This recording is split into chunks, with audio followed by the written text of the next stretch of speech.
Hey everybody, what we're looking at doing today is taking off the mass airflow sensor. This is on a Lexus. It's a 2000 and it is a RX 300, so it's their small little SUV. I did get a check engine light that came on, and then when I ran the code I got a P0171, which a lot of times has to do with the mass airflow sensor. I've already loosened the two little Phillips head screws here, and I've loosened this already, but I just wanted to let you guys take a look at it and see what it looks like. The little Phillips head screws are just like that, and there's two of those.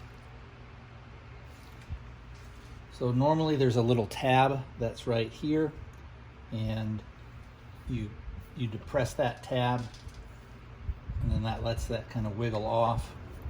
And then once you've taken out your two screws here and here, that will come out. So again, we see here and here. I think this is probably the original part. I don't know if it was ever changed or not. It's Toyota. Let me see if I can get it in a little closer for you guys, and you can freeze that. So it has 5 pins, and that little part here, which is pretty dirty. And then and I don't know if you'll be able to see it, but sort of down in there, there's a couple of sensors, and what we're going to try and do today, instead of replacing this, which is if we go with the Denso part, that's going to be around maybe about $70 or so. If you go with an aftermarket part, you can sometimes get them for as cheap as around $20, but I generally, especially with a Lexus, you are generally much better off going with the original part or something that's from the original manufacturer.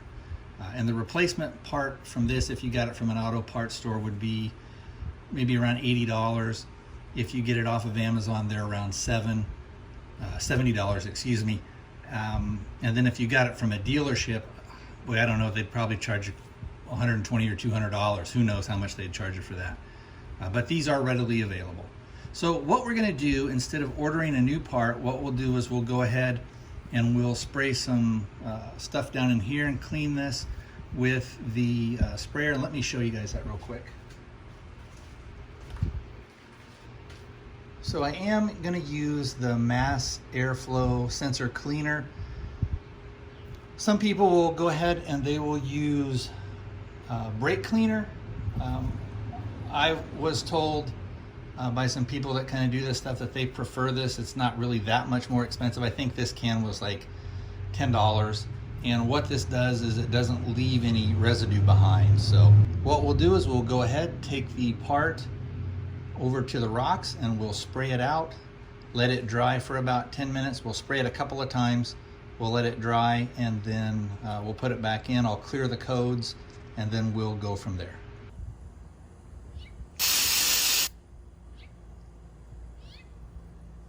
All right, so what we'll do is we'll pop this back down in here and give it a little bit of a wiggle.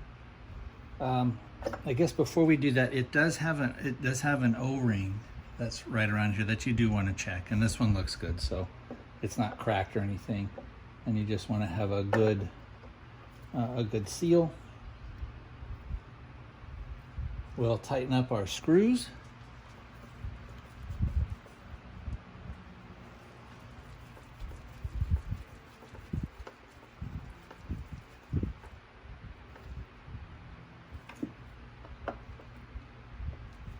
And again, these are plastic. Now there are, I think, brass inserts in there, but you don't want to over tighten them.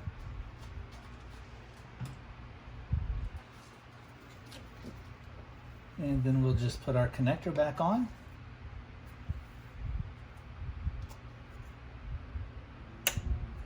And you hear that click, give it a little tug to make sure that it's on there, and we should be good to go.